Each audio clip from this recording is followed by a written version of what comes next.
Welcome everybody to the Real Dealz podcast, one of the top-ranked real estate investing podcasts for the last 7 years. This is the place to be for investing strategies you can actually use, expert interviews, and of course, some good old-fashioned entertainment. Now, here's your host for the show, Elliot, the REI guy, Smith.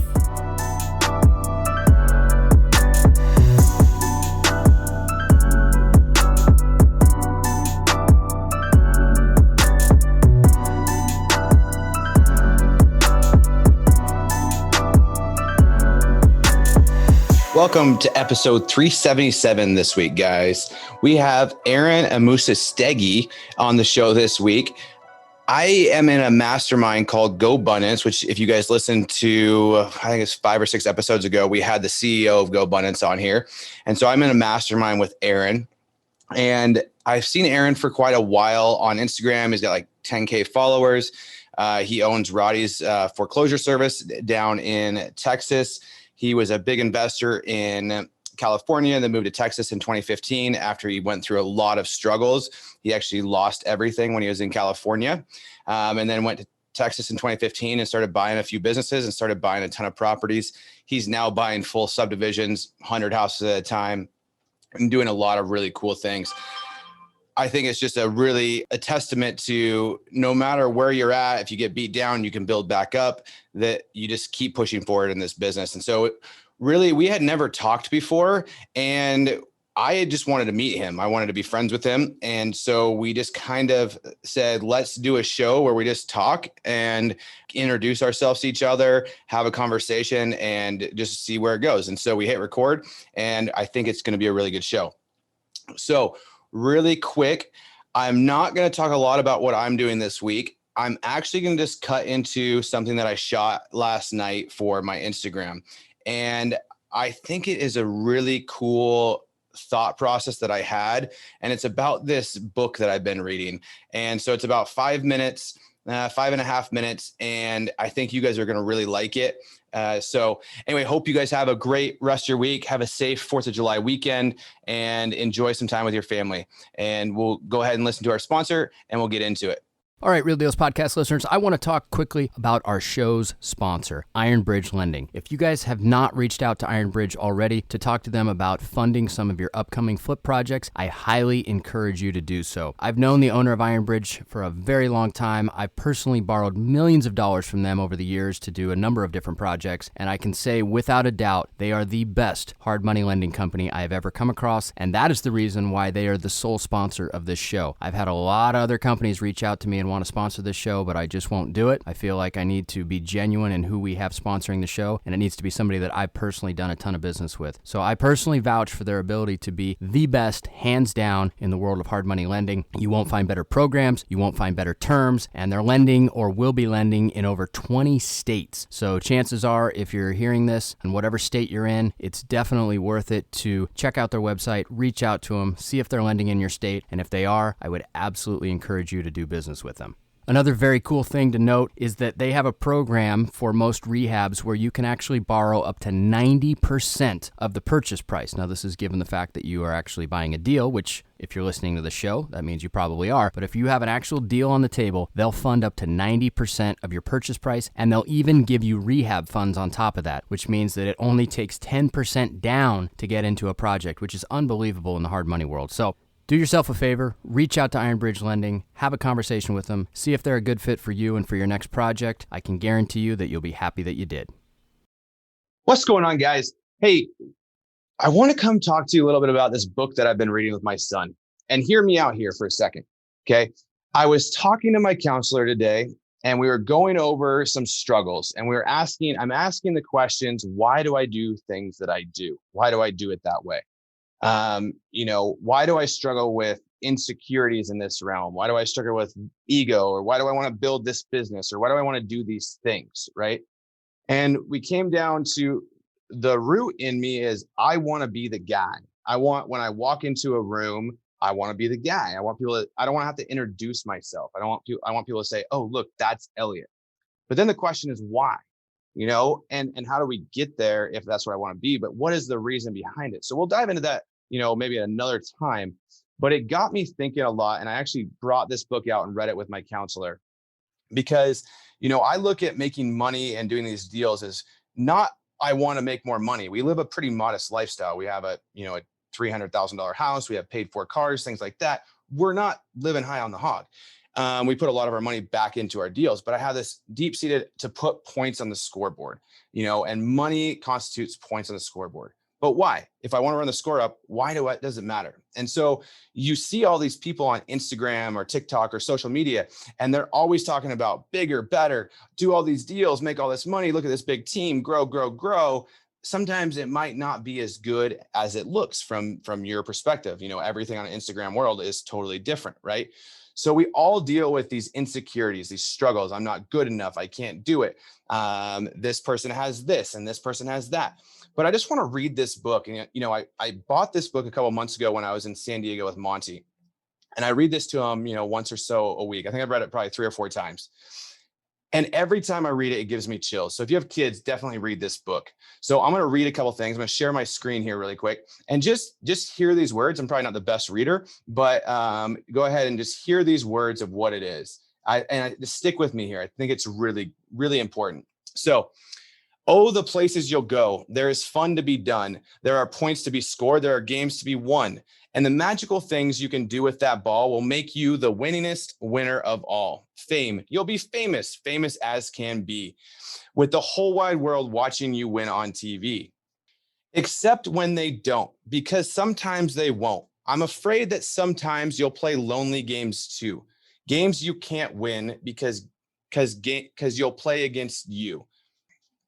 All alone, whether you like it or not. Alone will be something you'll be quite a lot. And when you're alone, there's a very good chance you'll meet things that scare you right out of your pants. There are some down the road between hither and yon that can scare you so much you won't want to go on. And I think that, guys, is the fear. We have this social media world. We have this, everybody's got this business, or this guy's got this podcast, or I want this. If I just do this, I'm going to be happy. And so the key in this business, and I think in life, is you got to love you and understand who you are as a person. And your business and ideas will start flowing because you build these businesses around who you are and what you're happy doing. Like, I'm the happiest when I'm talking to sellers. I love that. But right now, I'm not talking to sellers. Right now, I'm running a team. My team's talking to sellers. I'm doing the call center, but I do talk to people in the call center and other clients. So I'm growing that there. But I'm an idea guy too. I have these huge ideas. I want to own 500 units in the next 18 months. I want to do development and land deals. I want to have this call center that goes just gangbusters. I want to sell data. I want to do all these things. But is that really what I'm looking at to make me happy? So, guys, just keep pushing, keep working on you as a human being, as a person every day. We can get better each and every day. But, I would highly recommend, even if you don't have kids, just get this book. It's like $8 and just read it because there is so much value in this book. Everybody's talking about, get this huge book. I got all these books back here that I read, and I'm always ordering books, but I've actually almost gotten more out of this book and working with my counselor and working on myself from what the simple thing says in this book than I have out of a lot of other ones. So, guys, I think you're really going to enjoy it. Just keep pushing and you'll find a way. Build a business that you enjoy with doing it with people who you like hanging out with, and the sky's the limit.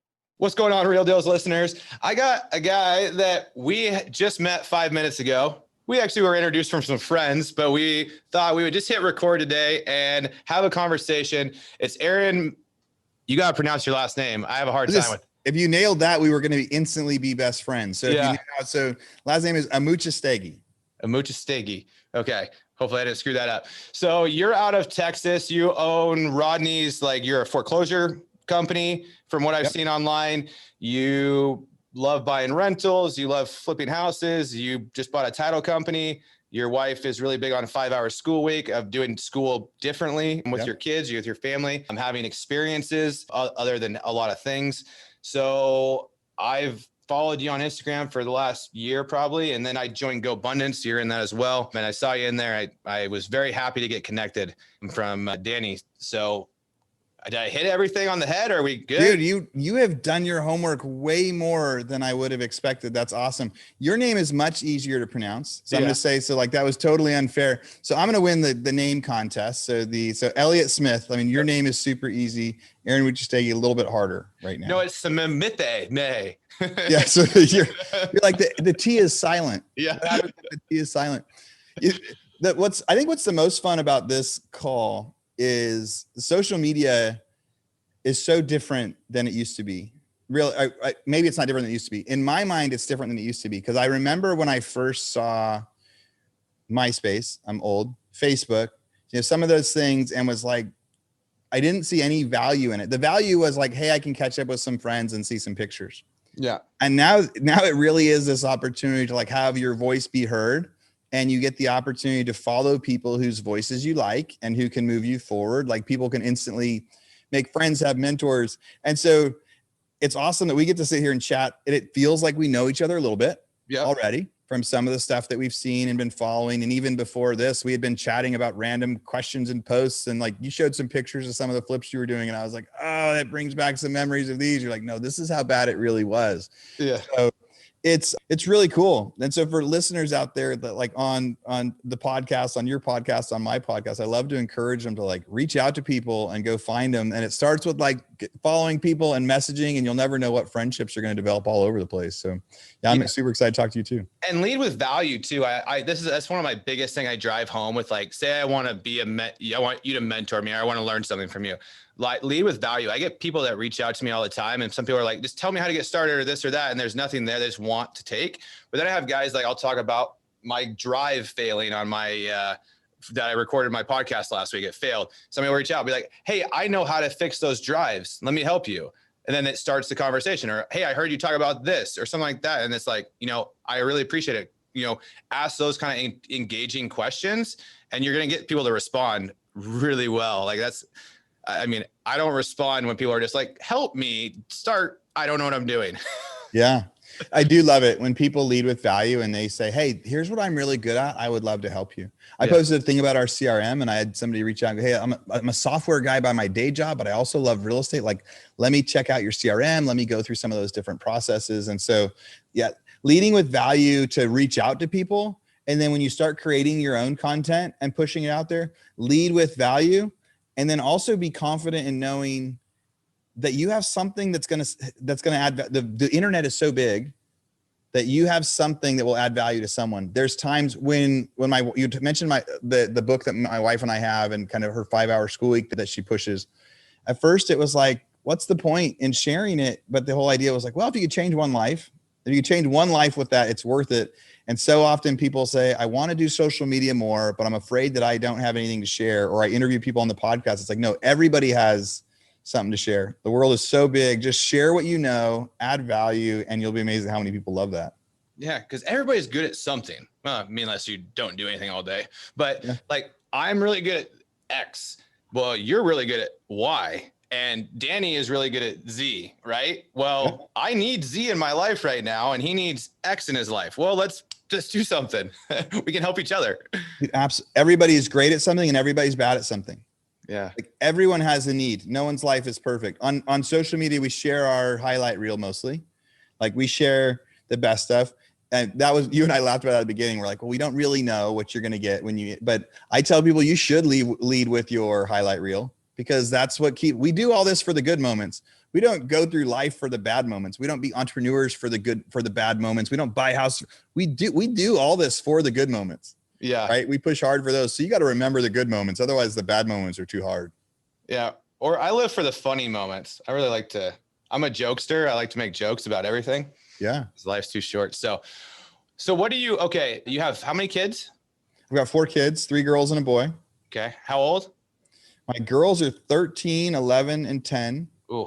Well, my daughter just turned 14 4 days ago. So she's not listening to your podcast. So 14, 11, and 10, they'll give me a hard time. My boy is 5. And man, girls are different than boys. My boy is so different. We had our 3 girls. I wasn't sure if we were ever going to have kids. 3 was plenty. My wife really, really wanted to have another kid. And I remember thinking, well, if it's a boy, this is going to be a lot of fun. And if it's a girl, it's going to be super easy. Yeah. because I've already had 3 girls. I know how this is. Everything in our house was pink and princess castles anyway. And we added a boy to the mix, and he sure adds some fire to our life out here. But yeah, 4 kids, all sorts of ages. I always heard that boys are harder at first and then they get easier, and girls are easier at first, but they get harder when they become teenagers. Yeah, I think that's been our experience so far. Like the age he's at right now, we just have to keep him alive. Yeah. Right. Keep him he jumps off crazy stuff. Like I'll look in, and instead of watching TV, he's climbed up on the shelf next to the TV, jumping off to the couch, like at random times.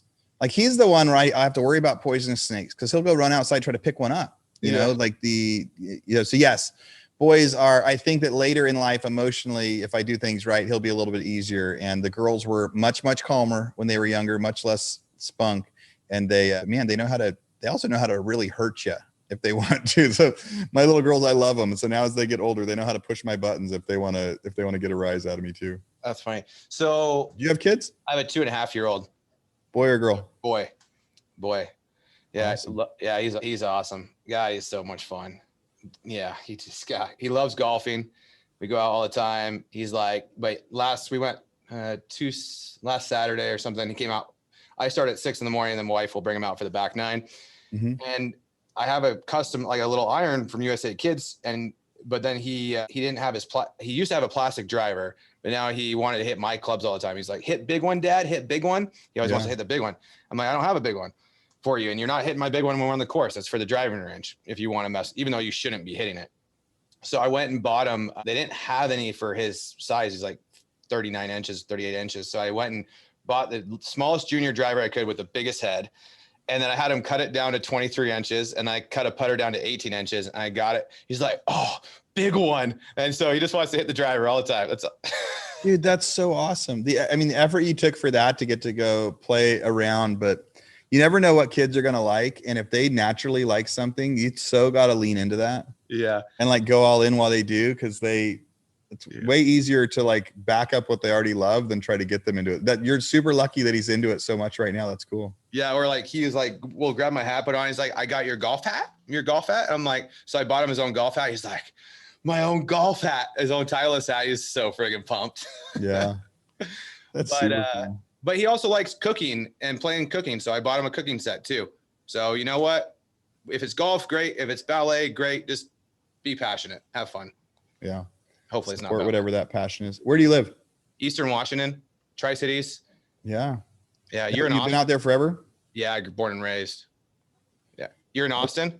I'm in Austin now. I was originally from Southern Oregon, so I know that Pacific Northwest stuff and kind of the strange weather of all 4 seasons that we would get up there. We're different. Eastern's different. Yeah. Are you, because you were Southern, were you like Brookings or like West Side, or were you? It was east, so like Klamath Falls, so like just south of Bend. You understand? Okay, yeah. Higher desert, a little hotter in the summers.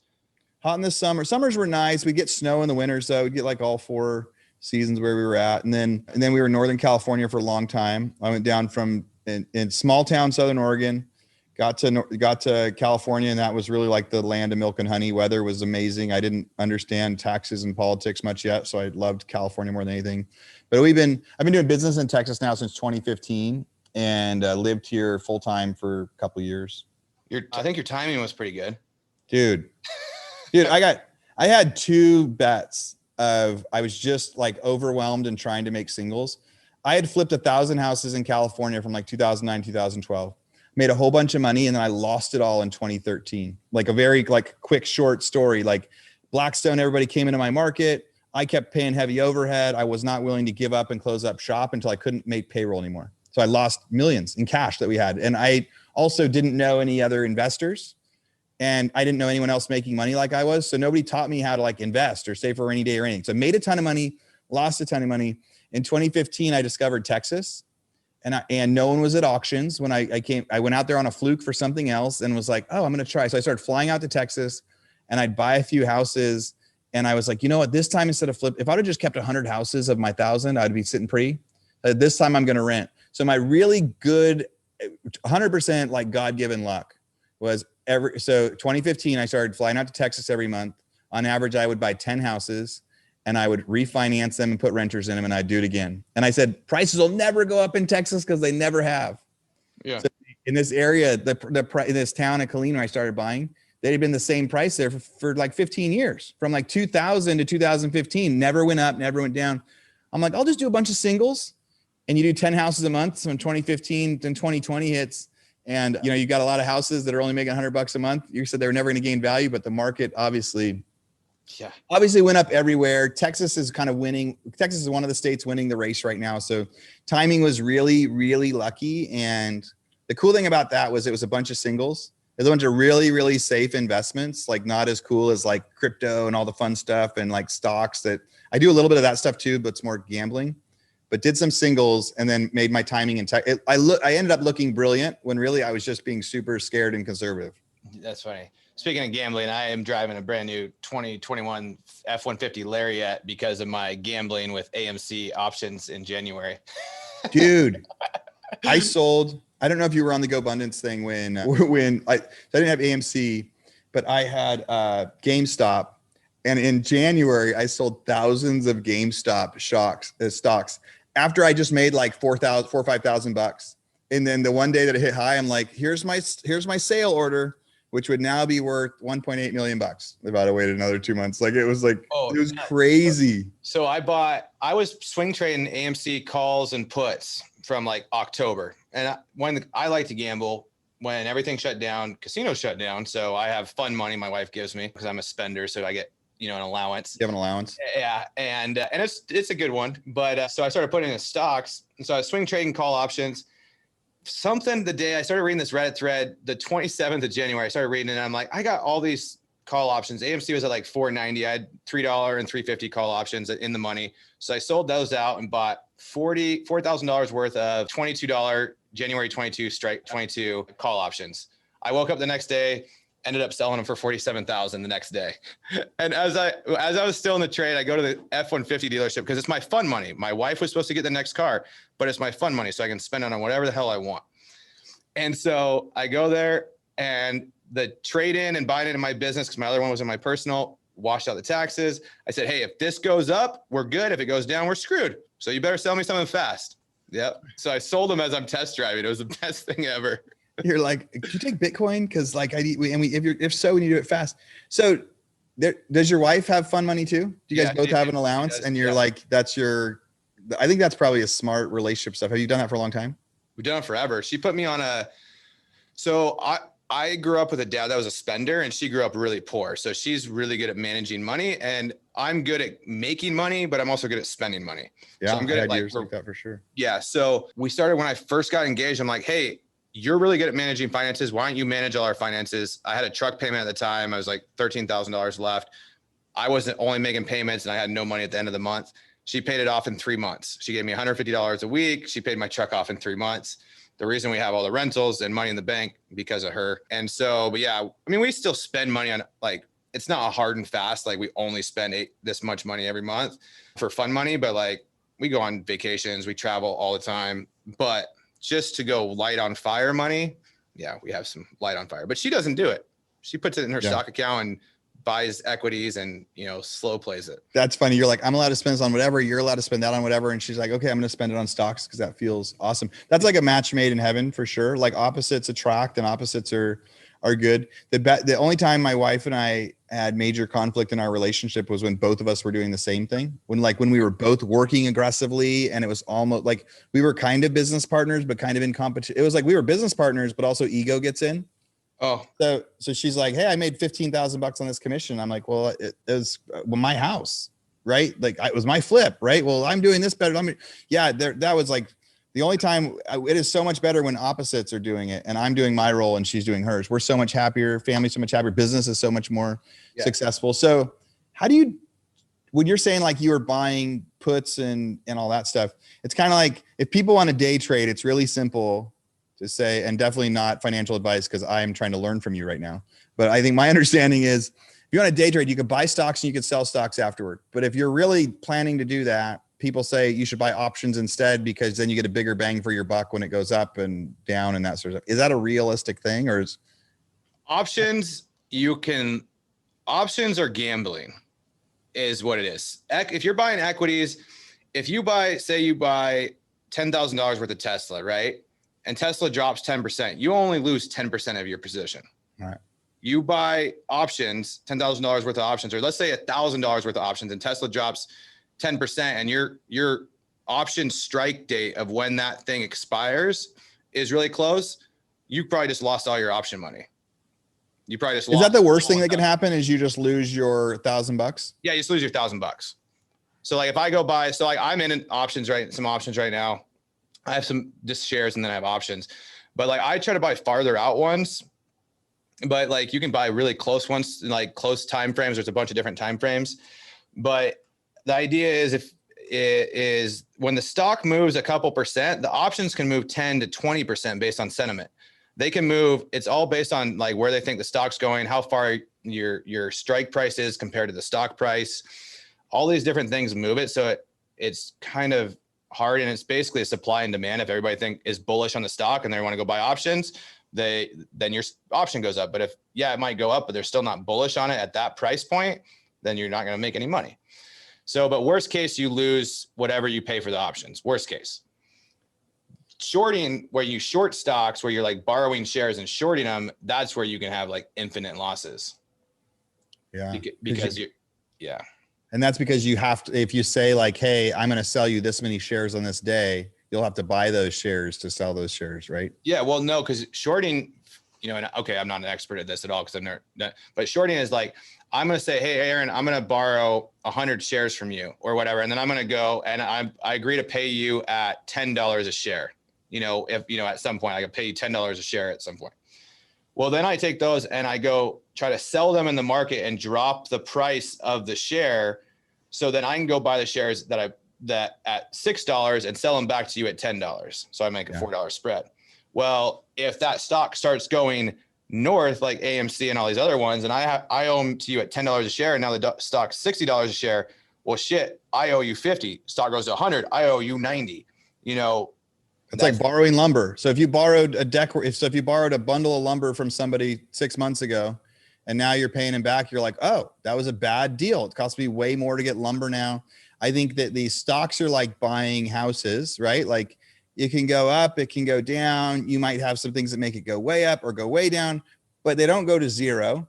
And then options are probably a lot like buying businesses, because I've bought some businesses. And I remember when I first started transitioning from real estate deals to businesses can also go to zero, right? Whereas real estate is really like real estate, gold, are some of the only things that I say could never go to zero. And I mean, knock on wood, because I love both those things. But yeah, it's businesses can go to zero, options can go to zero. So I saw you on Instagram and you were posting pictures of this like nasty house, which is that is the most fun part about buying houses, is getting to share. The problem with that one, that was a 24 unit that we owned that the tenant died in and we were having to turn it over. So. Oh, it wasn't even an opportunity moment. It was just look at how much money I lost today and how gross my job is. That sucks. I don't even show. So going back to it, you're talking about segmenting your wife and your roles. So Christy and I almost split up because we fought all the time when we were running the business when we first started. So everything is very segmented. My job is to connect people, raise money, and buy deals and put those two together. She runs all the day-to-day property management. She lists all the properties. She does all the design. I do nothing with that. So only reason I showed up that day to look at it was because I wanted to see how nasty it was so I could post it on the Instagram, but I didn't clean it out. Yeah. You're like, no, that's brutal. So do you guys do mostly multifamily? We just started. We bought a 24 unit with 3 partners last year, an 8 unit with 2 partners that I put the deal together. So we got in less cash. And then we just bought another 25 unit with 1 partner. And then we have 2 duplexes and 6 single family houses that are ours. That's awesome. You're cruising along. Is that all in Eastern Washington? No, some of it's in Vancouver, Washington, because we flip houses there still. And then we closed on some dirt to build a 13 unit. And we have like a 60 lot subdivision we're working on. And then we have a bunch of other subdivision stuff in the pipe. And yeah, subdivision going to be single family houses or duplexes or single families. Yeah, I'm super excited about that stuff right now. I was buying at auction, right? So I own the foreclosure company in Texas. So one of my stories is, I'm in California. When I first started buying foreclosures in California, there was no one at auction. There was 3 guys and there was hundreds of houses selling. We would literally all spend our money every day. And then we'd go try to find more money to go spend. and we tried to find other people to loan us money. And back then it was 2009. The market was still kind of crashing. Stock market sucked. Everybody was scared of everything. And so finding investors was hard, but we'd spend all of our money every day. And then, taking turns. Let's like, oh no, I'm not going to get out of my chair. You guys go ahead and get this one. Cause we could get so many houses. Yeah. 2012, 2013, Blackstone, all the big hedge funds entered the market. Now there's hundreds of people at auction bidding for 3 houses instead of 3 people bidding for hundreds of houses. So we kept losing. And they were playing a different game than me because I was like, it's not going to be a good rental. Well, they were playing the idea of it's below replacement costs. We're going to buy a gazillion dollars worth of this stuff, and we know prices are going to go up. So when I got out to Texas, I had been out there. I remember thinking the only guy that was winning in California at the end was the guy that owned Foreclosure Radar. He's a good friend of mine now, but because everybody at that time that was at auction was subscribing to his software for $99 a month. So all 300 of those guys at every county were paying $99 a month to attend auction. I was like, he's the one winning. Only 3 guys ended up buying houses. So I was lucky enough to get to buy the foreclosure company that does the listings out in Texas. So I was still buying houses out here. I was buying 10, 15, 20 houses a month before COVID hit. And I also had my subscribers. And my thought was one day the market will get so heavy, I will have a tough time buying houses, but I just need to own the product that everybody uses to buy houses. And that's what happened. Before COVID, I was buying a ton of foreclosures and still doing a great job spreading out all over. Love that business. It is like the most exciting because sometimes you open the door and the house is perfect. And sometimes you open the door and it's completely wrecked. And sometimes I bought burned down houses. I bought all sorts of stuff, right? Seconds, you buy seconds? So I don't. Now there is a strategy. You've never accidentally bought a second. I've never accidentally bought a second. I've bought the wrong house before. I've bought we've had houses where we drove it the morning of and it burnt down the day before and you see somebody else buy it. We've seen people buy seconds. When I started at the beginning, dude, I was so scared with title that we spend more time on title than probably anybody. We lose deals because I get scared of that when other people end up having problems with it. There's plenty of times I skip and then it works out. So we were buying a lot of houses and now COVID hits and now there's not enough houses going. So we get outbid. So I don't even go to auction right now. I bought like 3 or 4 since COVID started because they eliminated 75% of the foreclosures. But we started to find this big opportunity the last 6 months of buying kind of new construction, buying subdivisions. One of the lucky things that happened is the houses that we bought, 6 years ago, at that time, they were 10 years old. Now they're 15 years old. There were 2 or 3 times what we bought them for. So now we have an opportunity to sell those and trade them out for these new construction assets. And maybe our cap rate goes down just a little bit. Yeah. It's hard to find new construction when the cap rate's good, but we're buying new construction when the cap rate's good. We're getting to trade out that money into better assets that will now last. Right now they have a builder warranty and brand new houses are awesome. Like just the amount of stuff like new construction. So I bought a couple full subdivisions. We're adding a few hundred units. And then just now it's buying more land. So we closed today on a 60 unit duplex subdivision and it was brand new construction, fully rented by the time we closed on it. Why would the builders sell it to you, the whole subdivision, instead of putting it on the market? Dude, that's a great question as people try to figure it out. And it's all about money. So a Lennar, a Beazer, a Pulte, they won't be able to do any of these deals I'm trying to do. One of the developments in particular had 6 different builders in it, and each of them had 6 or 7 houses. So each 6 or 7 duplexes. Yeah. So 14 units apiece. So they all go to market on the same day. I buy all of them from every builder. There was 1 or 2 other people that got one. So in that, there's one subdivision where there's 60, 70, 80 units, something like that, where somebody else, there's either 2 or 4 units that won't be me, and I'm going to own everything else in that neighborhood. The reason that the builders do it is the banks that lend them the money will lend them until slab, but they would make way more money if they built them and sold them when completed. But the bank won't loan them the money if they don't see someone buying them. Yeah. So the bank loans them enough money to do the slab, and then they say, all right, Mr. Bank, here's my offer from Aaron and his proof of funds. Yep. I'm selling all these. Now you need to fund them. Yep. The funniest thing that happened in that subdivision is this banker called me and he goes, hey, I'm so-and-so. I'm the lender. I'm lending to all 6 of the builders in that neighborhood. And they all sent me your offer and your proof of funds, but you sent the same proof of funds to everybody. Yeah. So you're not actually just buying 3 million. You need to send me proof of funds of 15 to be able to close this thing. So he could fund all those. So that was a unique problem that happened this year I'd never seen before, but that's the biggest reason why somebody sells a new home subdivision to us, because the market's going up every day. Yep. And the best part about those, you find small builders, they need to sell them at when they break ground, because otherwise the bank won't fund them because they don't have enough money. Yeah, And I may not have heard of small builders that have their brothers, sisters, cousins sign purchase and sales agreements. Yeah. Yeah. I mean, that's probably, but obviously these banks are paying attention because they actually looked at it and they said, well, let's go verify I've never had that happen before, but so I love those opportunities because with the market right now, if at closing time, the house is sucked, I would lose $5,000 or $10,000 a house. And so it's like now it's like buying short selling, right? Or like, now it's like buying puts or whatever options, on the stock your market. options. It's like options and shorts, because if the market goes down, I'm not going to close. Yeah. Or I don't have to close. Maybe I still will if it cash flows right. But what's more likely, by the time they finish these things, it's like 6 months after I started, they're worth $30,000 or $40,000 more, because lumber has doubled since I started. Like they would never redo these. They hope I cancel so they can sell them for market rate. They're trying to find ways for you to cancel. Yeah. I had one at the beginning offer to pay us to cancel. So it's a really unique, strange problem that only small builders have, because in small towns, because they're funded differently. Yeah. We'll run into that. So I'm doing development, and then I'm partnered with a developer builder. Mm-hmm. And so I help source deals, land, and then I source capital, and then he goes and does his thing. And I'm actually going to I'll get out at paper lots on some of them. We're 50-50 until paper lots. And then at that point he can go do his thing, but I'll probably stay in and get a smaller piece of it on the other side too.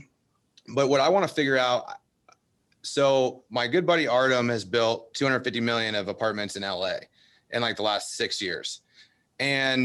But what they do is they go raise money, they build them, they refi them, they keep them.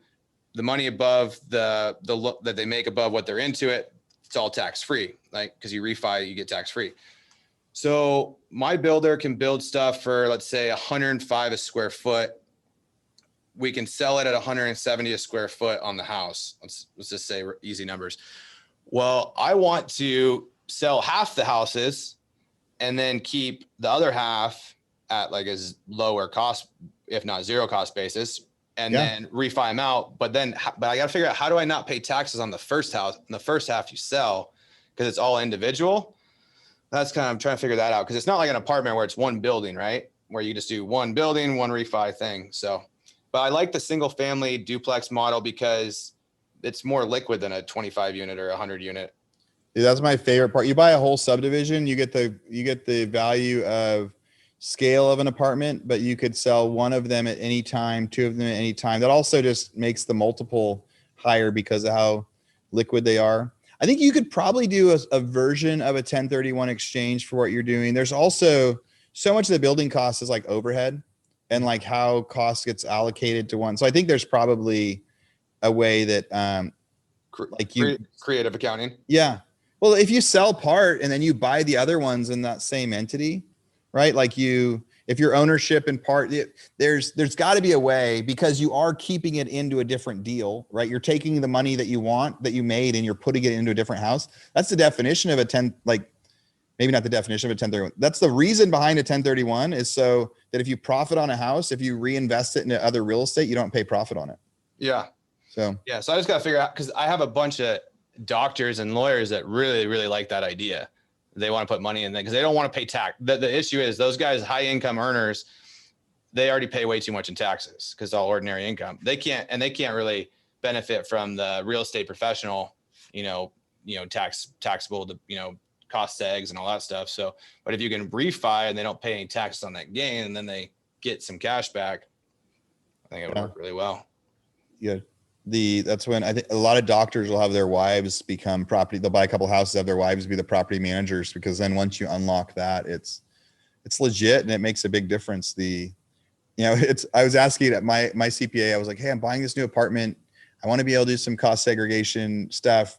Do I need to do it in this and this? And he's like, no, because you're a dedicated real estate professional. He's like, it's super easy, because there's nothing to prove on your side. It's like all your income is real estate only. It's fine. But yeah, so those value add opportunities are cool. If you can find a way to do the value add and get to keep it. The best way is through a refinance too. Just like you said, when you refinance something, I bought an apartment complex for a few $100,000. Years later, you add value, take out a $600,000 loan.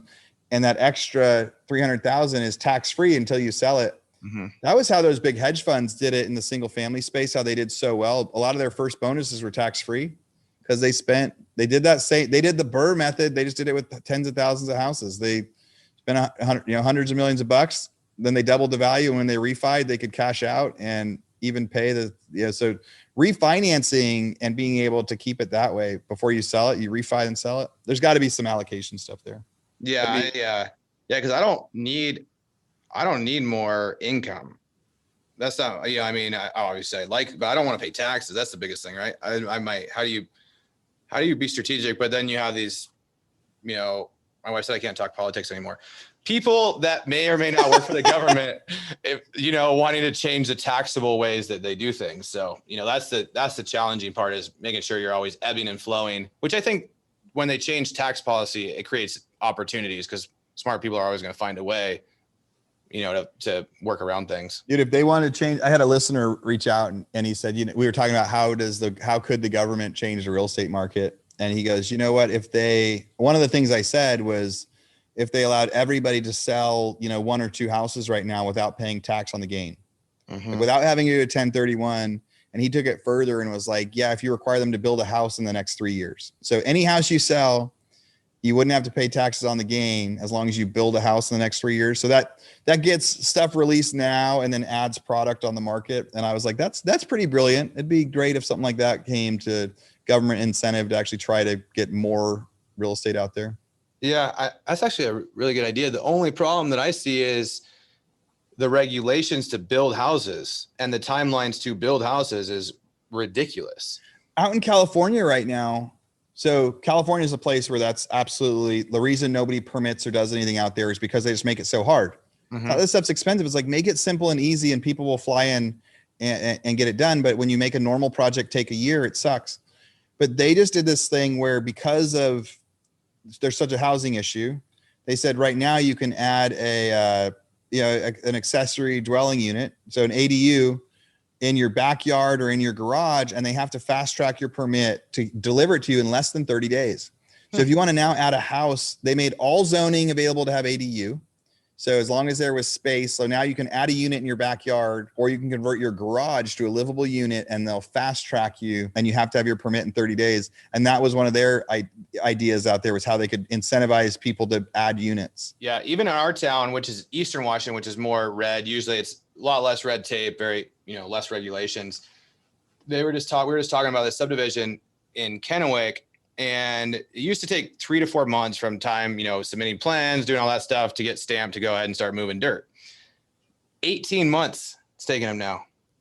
15 to 18 months. West side, my buddy builds high-end specs, one up, one down usually. Literally that house takes him 6-7 months to build. He can pencil in there for 24 to 30 months to be on that property. Dude, I think, the whole COVID, everything closing changed everything too. There's so many things like building permits, building offices just closed and eviction offices closed, like everything. And so now it's like, when will they go? When will it come back? How long will it take? And a lot of them are like, well, we're just not going to staff back up the same way anymore. Yeah. What do you see going on in Texas right now, other than the market's on fire? Like, do you see inventory coming online? Do you see the foreclosures coming back? Do you see what's your thought process there? Yeah, I see the demand is really, really high right now. And so with the demand so high, it's a great time to sell funky, weird houses because, there's always some houses that it's not about the neighborhood. It's just the house is so funky that the person's like, I can't deal with the dog next door, or I can't deal with stepping down into my living room and then up into my kitchen. Like there's always just some funky stuff, or having the bedroom right next to the kitchen or something. It's a great time to sell those weird things because people want houses so bad. They're willing to buy houses and then just completely do like renovations for the whole, like they'll buy a house for $400,000 and do a $300,000 renovation right now because it's so hard. It's easier to do remodel than find land in good neighborhoods. There was one right around the corner from me that happened. So, they bought, it was a big house, but it's a big house on the golf course, like 4,000 square feet. And for the last 9 months, they've been adding a second story to it. Oh, geez. So like, I was like, that's like $1 million, $2 million remodel. What's going on over there? And now that they're almost done, I'm like, that was brilliant. I would have never thought about doing that in this neighborhood. So demand is really, really high in Texas. More and more people are moving here. There's no income tax is a big reason why. It's very pro-business. So business people are moving out here. It's very hard for me to have employees and run businesses in California. Everything costs more. And it was always like a battle just to be on the up and up. It was always like a battle. Like to follow all the rules, they made it hard to even follow the rules. And so that is what's pushing everything out here. And then there's famous people and there's Tesla and everything else. I'm seeing a super, super high demand. I think we're going to see in some cities prices where, now if you're in like downtown Dallas, downtown Austin, people are like, it's not actually cheaper than California anymore. Yeah. Right. In some areas, there's you price in property taxes. I mean, because you guys have higher property taxes, right? In Texas, it's much higher property taxes, look like double, but there's $30 and $40 million houses in Austin now. Jeez. I want to tell you, in 2015, there just wasn't. Yeah. And the people that buy those are the people that have 100, 200, $300 million exits and are like, no, this thing's perfect for me. And so that's reminiscent of like what you see in California. I saw some deals coming in San Francisco today that was like, hey, this house is worth 12 million, but they'll sell it for 9. And then you look on Zillow and there's like 50, $12 million houses within a couple blocks for sale. You don't see that out here. You see nothing. So demand is really, really high. Prices are getting really high in some areas where I think the demand will slow down a little bit. I think it's really going to push to the outskirts. More and more people are going to be within 45 minutes of Austin, an hour from Austin. The houses that I started buying an hour from Austin were never supposed to go up in value. Now they are, because Austin is a spot. Foreclosures, there's like 60,000, 70,000 foreclosures in this shadow inventory thing. And so that says, which means they were posted normally in Texas. I know we've been talking for a while, so I'll try to be really quick. You're fine. I usually go like an hour, hour and a half. So 5,000 or 6,000 postings a month is in a normal, healthy market in Texas. Since COVID, there's been 1,500. So in a normal, like in 2019, when everything is awesome, 6,000 postings a month in the state of Texas. Since 2020, 1,500. So if you do that math, there's 4,500 a month of people that should be in foreclosure, but simply aren't because of foreclosure moratoriums. They haven't made a payment. They don't plan to make a payment. So you do 4,500 times, now it's 15, 16 months. We're up to like 60,000 in something. Then we went through and we looked at, June, July, August, the stuff that got posted last year that didn't sell. There's no status changes for 90% of them. Some of them did a refi. Some of them sold. 90% of the postings we saw over the last year are still owned by the person that was in default. So there's the assumption that they're in too. So now maybe we've got 70 or 80,000 people in this like foreclosure shadow inventory that probably are not making payments, but can't be foreclosed on until the foreclosure moratorium happens. So in one sense, you've got a bunch of product that's going to come on the market. The other side of that argument, though, is they all have a ton of equity. Yeah. Like 30, 40% equity. Usually what happens out here is they tell somebody on the 5th, you missed your mortgage payment, and they foreclose on you 3.5 weeks later. No way. So in Texas, you miss one payment, you lose your house 3 weeks after so if it's late on the 10th, you lose your house on the 1st. Washington, it's like 180, 200-day deal. Yes. Oregon, California, Nevada, Washington, everywhere I had been, it's a long time. So in Texas, the reason so many people got foreclosed on with equity is they'd be like, you missed a payment, you're out. And so they're like, what? And they didn't have time to sell it, or they'd like try to put it on the market and they'd get an offer, but it would sell too fast. Now, though, when they start rolling these back out in Texas in particular, I think that they are not going to say you've got 3 weeks. I think they're going to say 3 months from now, you're going to be back in foreclosure. 2 months from now, you're back in foreclosure. Next month, we're going to post you. And it's such a strong market, they'll be able to sell and capture that equity. So I do think there will be 60 or 80,000 units added to inventory. But I mean, I was just looking, I think there was, 300,000 or 400,000 sold in the last year. Yeah, my buddy Ken McElroy talks about this stuff all the time on his YouTube, and he's talking about foreclosure inventory or all these things. But the market's eating up what, 1.5 million, the US market, 1.5 million units a month.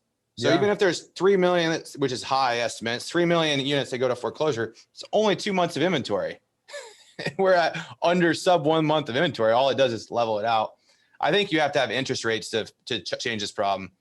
I interviewed a guy from NerdWallet this week, and I'm just going to pull up the stats. So like in May, there was in the state of Texas, 37,000 sales. So there is 1 month of inventory right now, 1.3 in Texas. Last month was 37,000. Month before that was 35,000. So if they take all of that shadow inventory and they split it up between 3 months, we only go from 1.3 months of inventory to like 1.6, right? So it's going to get eaten up really quick. So at the very beginning of COVID, I thought there'd be this giant stuff. It took too long, essentially, and the market has performed in such a weird way. So, yeah, I think that you need a lot of other factors. I interviewed the guy from NerdWallet, and he said there is 22 million people that believe they're buying a house in the next 12 months out of their survey. They did a survey. 22 million people say, I'm going to buy a house in the next 12 months. Last year, nationwide, 5 or 6 million houses sold. So that means you got 15 million people that believe they're going to buy a house in the next 12 months. There aren't enough houses. So 22 million people want to buy houses. 5 or 6 million people will actually be able to buy houses. They only sell 5.5. I thought there was more. I thought they sell like 1 million houses a month, 1 million US bit. I don't know. In Texas is one of the biggest states. There's only 37,000 last month. So in Texas, in the last year, there's been 400,000 houses sold. Houses. Dude, let's do some Google sold over here. In it's a race to see whose fingers are fastest. US home sales. Okay, existing homes. Did you do it? It says how many houses sold in the U.S. 2020? 6.5 million homes per Google. Yeah, 29 existing homes sold in the United States from 2005. So 2019 was 5.34. Is it existing homes or new home sales? Because like housing starts, what are housing starts? Like 1 million a month? Oh, I don't think. Yeah, I mean that's what they need. So it says in 2020 there were 6.5 million homes sold in the U.S.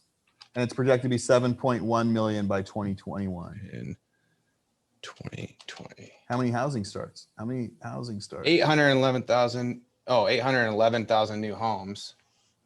Okay, maybe yeah. That little statistic for me. So, and interesting. I know that those numbers sound weird. I was blown away when I'm interviewing this guy and I'm double checking his numbers as he's doing it because I'm like, no way. So that told me there's 4 or 5 times the demand of houses available. So if you get like interest rates will go up, that means affordability will go down. Maybe you're going to lose some people. Some people are going to get tired of trying to buy houses, so they're going to come out of it. We're going to get 2 months of inventory added to the market, but even if you doubled the 5.6 million on the market, you'd still have too many people that want to buy houses. Well, yeah. And that's the thing, but okay, so affordability goes down, right? Interest rates go up, affordability goes down. Well, they still have to have some place to live. My rents are through the freaking roof. Dude, our occupancy level on our single family rentals is higher than it's ever been. When COVID started, we were like 85 or 90%. And now we're at 99% occupied. It's really weird, man. I tell you what, when COVID hit, I was panicked. I was scared. We had just bought this new giant house the day that the world shut down. And I was like, I wanted my money back. Yeah. I called in my life insurance early. I was like, I need money because the world is about to end. And I'm like, and I own a foreclosure company. So that's cool. But then I haven't bought any foreclosures. And now, even though most of my businesses say, I believe foreclosures are healthy. I believe it's what the model needs for people to loan. And now I'm like, yeah, I can't believe that the housing market's going to keep going up. I also believe for a while, the housing market's going to keep going up. One of the things I was interviewing Sean O'Toole, and he's a smart guy. He founded Foreclosure Radar on the West Coast, owns Property Radar now. He's been, he predicted the real estate top in 2005, predicted the crash. He started the Foreclosure Radar company 2 years before foreclosures happened. Gotcha. Right. So really smart guy.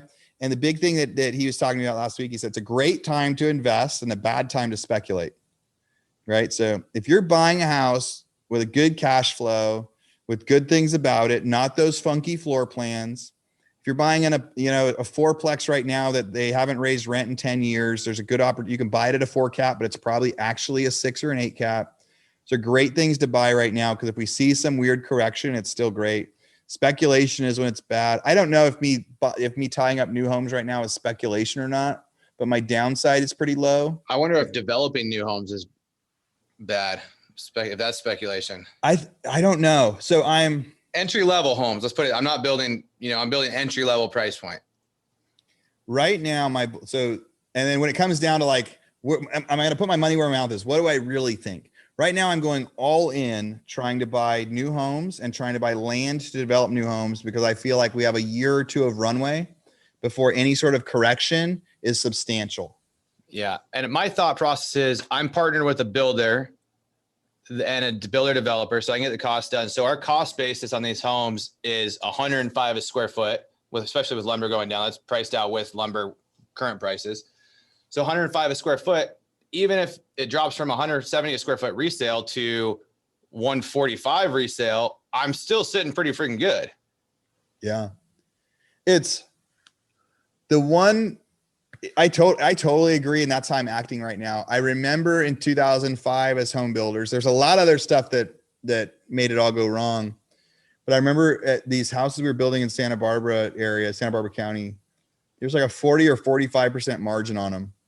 And I remember thinking, well, the biggest correction in history was a 10 or 15%. Like, even if that happens, we're fine. And those houses end up selling for 30 cents on the dollar, 20 cents on the dollar. And so I'm not oblivious to the fact that anything could happen. And maybe COVID taught us that anything could happen, but I am betting on exactly what you're saying. I think the downside is not as big as the upside, and the downside is manageable and can be calculated.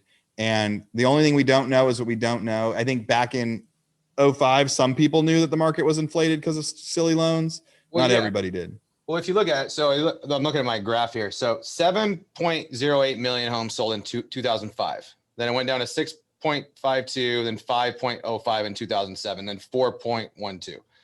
But then it was in the 4 millions until 2012. Then it went in the 5, then 4, then 5s all the way until 2020. 2021, they're saying is 6.45. So you say 20 people want to buy a home, or 22 million people want to buy a home. Yeah.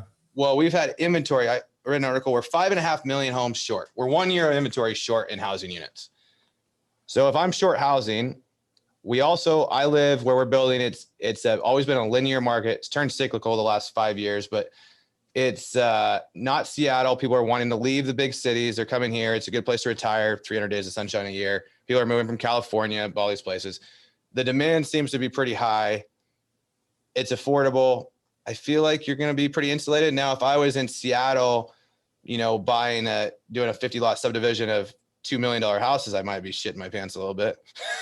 I'm trying to figure out right now if I should try to buy one of these wholesales in San Francisco or not. I've been talking so bad about the cities, but then I'm like, there's got to be an opportunity where some stuff starts to come back. But we're doing affordable stuff, 45-minute drives from Austin, right? With that idea that the belief is Austin gets more and more expensive, and people go back to the cities, and they're willing to get the nightlife of Austin, but just a 45-minute drive away. Yeah. Is Austin, does it get humid there? Incredibly humid. The way more now during like the fall, it's pretty awesome. During July and August, we first came down here in July and August, and all my friends were like, we don't stay in Austin in July and August. Yeah, we go to Colorado, we go to other places, we travel out in July and August. But it's overall, I think the weather's pretty awesome here. There are a couple months where it gets pretty crazy, but yes, it's humid. But like for golfing, September, October, November, sometimes even December, like we're golfing those 4 months out of the year. The rainy season, it gets cold, in January and February, and then the rainy season is kind of February, March, April. But yeah, right now you go outside, you will start sweating in just a couple minutes, and it's only like 90 right now. So definitely it's humid. There's nothing like California weather, but we won't talk politics and that. But I don't like taxes, and I don't like all the politics over there. But my poor wife, like a month ago, it rained here for like a week solid, crazy thunderstorms. Like Texas has crazy thunderstorms. And we're like, where can we go? We couldn't go to Arizona because it was raining. We couldn't go to Florida because it was raining. We couldn't go to Cabo because it was raining. And she's like, well, look at this, Aaron, back at our house in Loomis, California, 95 degrees and sunny. And you got to get California off your weather radar, because we don't live there anymore, and it'll always win the weather battle. Newsom's they approved the recall. So maybe you get somebody that changes that. Dude, maybe. And I'll wish I had my ranch. I sold my giant ranch, my ranch that I was going to live in, retire, and then my kids were going to get married in the backyard. We got so bummed out during 2020. We were going to live in both places. We got back in August, and man, everything was closed. We had a bunch of friends over. It was the first time they had gone and seen anybody since March. They were like, is it legal to be here? Are we allowed to hang out over here? And yeah, my partner in the call center, because we own a call center in the Philippines. We have like 65 agents doing that, but he's from Kirkland, but he's 23 and he's living in San Diego part-time. Half the time he flies back and forth, but yeah, I visited him a couple of times. I would live in San Diego. I just don't want to pay the taxes. Yeah. It's tough to beat the weather. Same with Hawaii. Hawaii's beautiful. Taxes are expensive. So what's your next big thing? So you got your big developments now. Your I have a lot of stuff. So we have a call center and a data company. And so that's grown like gangbusters. We have that with 2 other partners. Then we set a goal to buy 500 units in the next 18 months. Cause I think last year when this happened, my one good thought I had, cause I kind of hit the brakes on buying flips, was inflation is going to go crazy. And so I went and tried to buy as many units as I could. And so I want to buy more, especially if I can buy them below replacement costs, like we talked about earlier, do some development. And then I am kind of building the brand around building the list, because I found out from Jay Scott that they give 20% of their GP funds for fundraisers. And I'm like, I didn't know you could make money raising funds. And I had just came off this, my buddy had a development deal. He was giving me, I didn't know shit about it. He's like, his funding fell through. He needed $1.5 million. I raised $1.8 million in 10 days. And it was like people that I hadn't ever talked to about raising money from before. And so I'm like, okay. So, I'm trying to do a bunch of things where my common theme is I'm the person that puts the deals and the money together and the people in the room together, and I find a way to win with them. So that's what I'm doing. And your niche, there is big value in that. There's big value in, every deal needs 4 or 5 different actors and parts and pieces in that.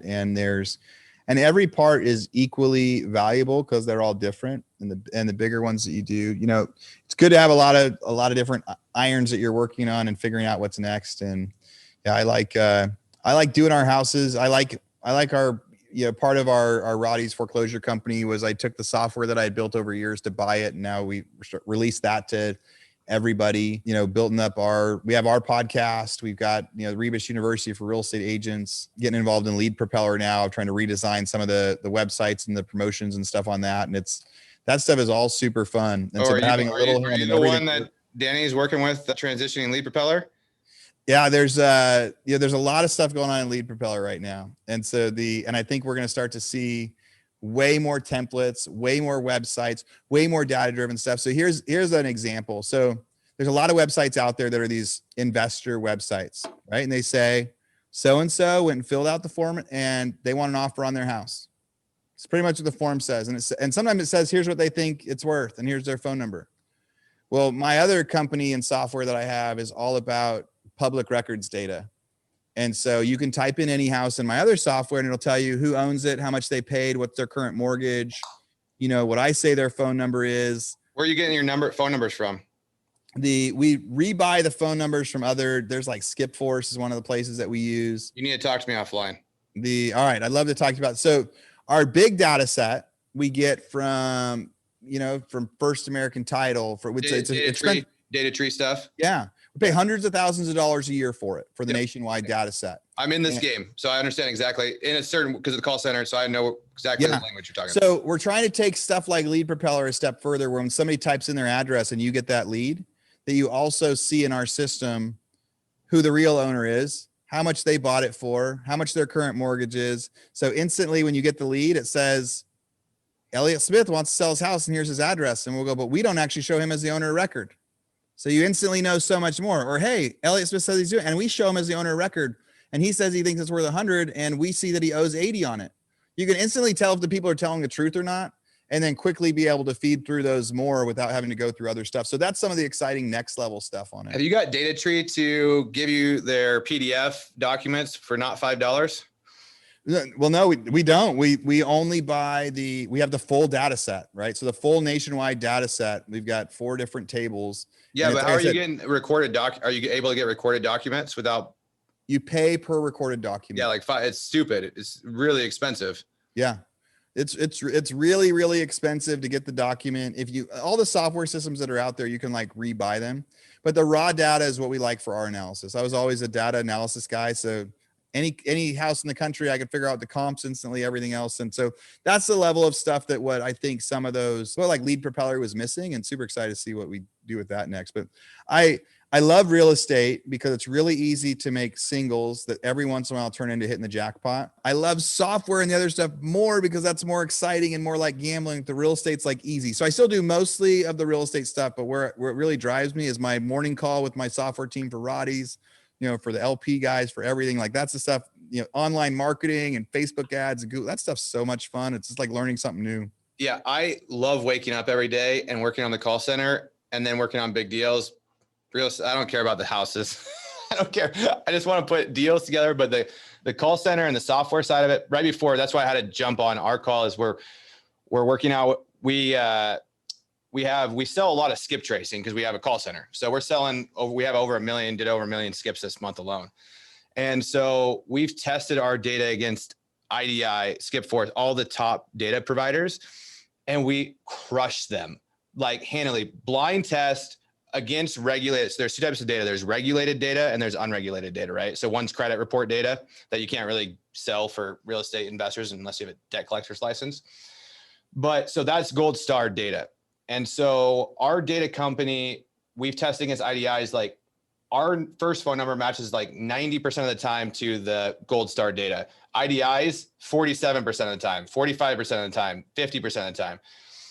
The reason why is our data company also has a regulated side. And so they're able to, they don't pull regulated data for it, but they can confirm like, hey, this works, right? And this is correct. So their accuracy is so much better and our pricing crushes IDI. So IDI owns like 90% of the market share. And my goal is to find ways to take that. Yeah, it's super fun, exciting stuff. When software gets to be built by the people that use it and data gets to be built by the people that use it, there's a totally different outcome. We're gonna have to call this quits pretty soon. I could talk to you for a long time. I can't wait till we get to hang out at one of the future Go Abundance events or something else. I know my son's about ready to crash in here again and be like, Dad, what are you doing? It's time.